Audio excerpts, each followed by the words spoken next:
toughest positions to coach in high school football is the offensive line, especially with players who are inexperienced. Several city high school football teams have had to go with the youth movement up front, including the South Boston Knights and Madison Park Cardinals.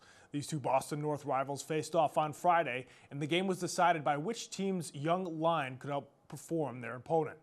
Let's head to Saunders Stadium for this one. The ASC Madison Park Cardinals coach Roosevelt Robinson, they're looking for their second win in the Boston North.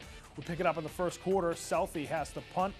Dayron Lawrence fields it at the 33 for Madison Park, and this young man can fly. He takes it to distance. 67-yard punt return for a touchdown. Madison Park goes up 8-0 early on. Later in the second quarter, Southie driving down the field. Quarterback Robert King, 16-yard pickup for him right there. He had a nice night running the football for the South Boston Knights. Keeps that drive alive, but then on the very next play, miscommunication between quarterback King and their center right there. Madison Park recovers just before the half. They lead it at the break 8-0. Southie Knights would come back in the third quarter, however. Garrett Stoltz, opening kickoff, he takes it down to the 40-yard line inside Madison Park territory, sets up Southie nicely right there. Knights then try to extend the drive. Keywan Anderson with an 18-yard pickup. He brings South Boston to the 22 of Madison Park. Now from the 5-yard line, Anderson with the carry up the middle there, finds pay dirt. Knights tie it up at 8 apiece there in the third quarter. But Madison Park charges right back. Stephon Anderson for the Cardinals with a 19-yard run. The sophomore running back is then shoved out of bounds. He brings the Cardinals down to the 36. Next play for Madison Park, Kevin Blair breaking tackles all over the field right here. He had a great night for Madison Park, over 100 yards on the ground. 20-yard run right there for Blair brings them down to the 15.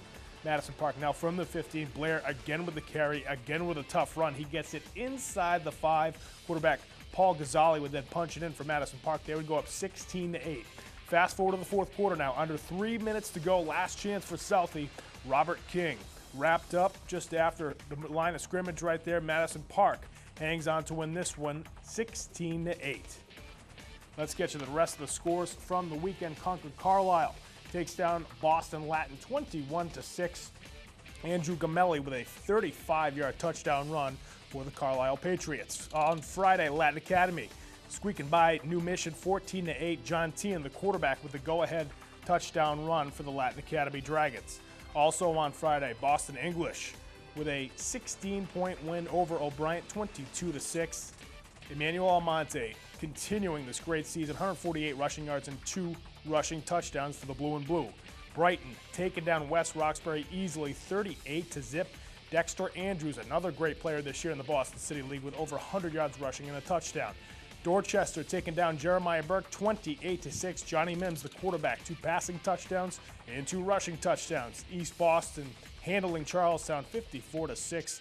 Jose Harry, 98 rushing yards and a touchdown for the East Boston Jets. Let's also take a look at the football standings now. Boston North, pretty close there. Brighton 3-0, 4-0 on the season. They're right there at the top of the division. Madison Park, with that win, they've catapulted up to second. East Boston right behind them. South Boston, Westie, and Charlestown holding on to the bottom part of that standings. Boston South, Dorchester, and Boston English both at 3-0. They actually meet later on in October to see who wins that Boston South division. That's going to be a great game. Latin Academy, O'Brien, Burke, and New Mission all kind of hanging around the middle part of those standings. The conference's top 2 teams advance to the playoffs, so there's still plenty of games left for teams to earn a spot in the postseason. That'll do it for sports this week, but be sure to come right back here next week for more on Boston Neighborhood Sports.